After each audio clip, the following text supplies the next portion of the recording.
Hoje é segunda-feira, dia 20 de janeiro do ano do Senhor de 2025. Nós estamos na segunda semana do tempo comum. E o evangelho deste dia é de Marcos, capítulo 2, versículos de 18 a 22. Naquele tempo, os discípulos de João Batista e os fariseus estavam jejuando. Então vieram dizer a Jesus: por que os discípulos de João e os discípulos dos fariseus jejuam e os teus discípulos não jejuam? Jesus respondeu: os convidados de um casamento poderiam, por acaso, fazer jejum enquanto o noivo está com eles? Enquanto o noivo está com eles, os convidados não podem jejuar. Mas vai chegar o tempo em que o noivo será tirado do meio deles. Aí, então, eles vão jejuar. Ninguém põe um remendo de pano novo numa roupa velha, porque o remendo novo repuxa o pano velho e o rasgão fica maior ainda. Ninguém põe vinho novo em odres velhos, porque o vinho novo arrebenta os odres velhos e o vinho e os odres se perdem. Por isso, vinho novo em odres novos.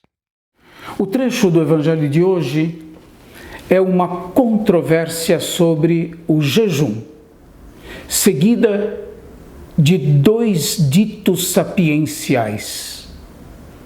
A questão apresentada a Jesus é sobre o comportamento dos seus discípulos que, segundo os seus opositores, ao contrário dos discípulos de João e dos discípulos dos fariseus, não estavam jejuando. O evangelho omite a ocasião na qual eles estavam jejuando. Em todo o Novo Testamento, este é o único trecho em que nós, leitores do evangelho, somos informados de que os discípulos de João praticavam jejum.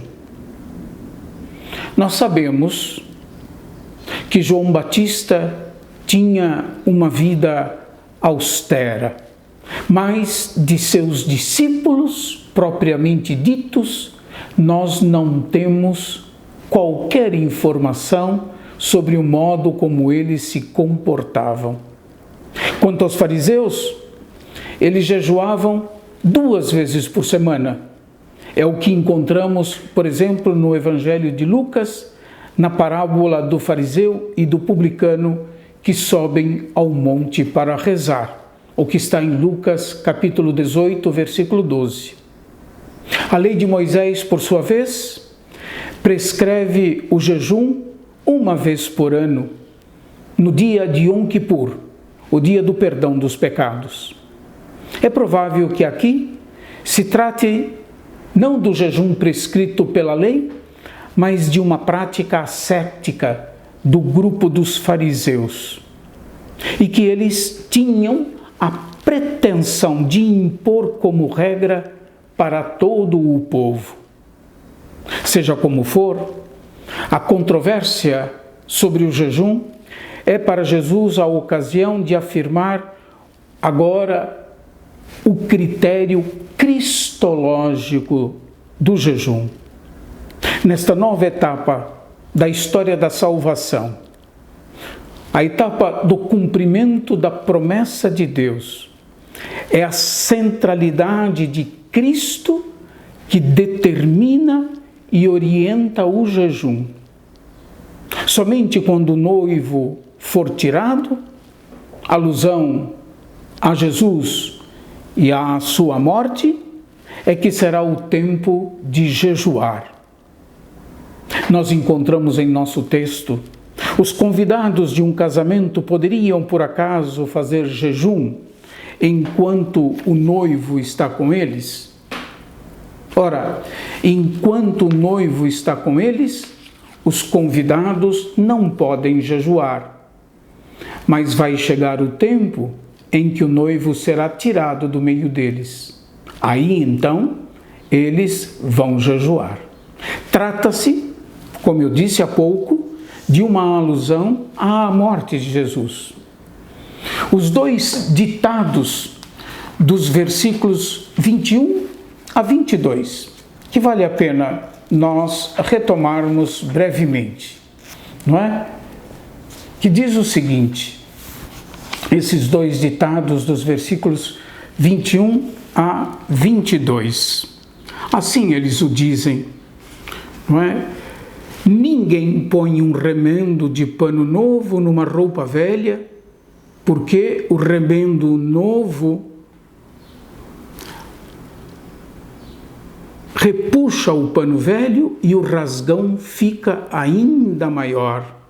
Ninguém põe vinho novo em odres velhos, porque o vinho novo arrebenta os odres velhos, e o vinho e os odres se perdem. Por isso, vinho novo em odres novos.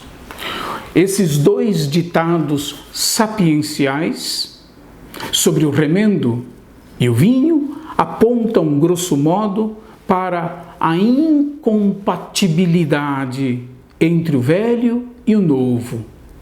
Dito de outro modo, a revelação de Deus em Jesus Cristo exige deixar cair a rigidez farisaica na prática da lei, que põe de lado a misericórdia, a compaixão, o perdão.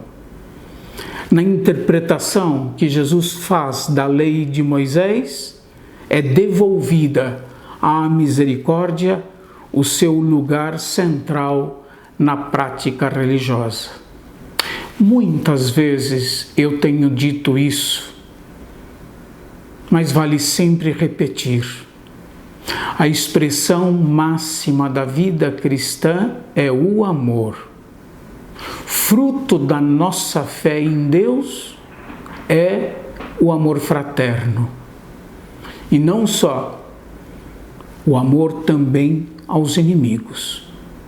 Que Deus nos ajude a colocar o Senhor no centro de nossas vidas e olhar o mundo e as pessoas com o olhar misericordioso de Deus. Deus abençoe a todos e até amanhã, se Deus quiser.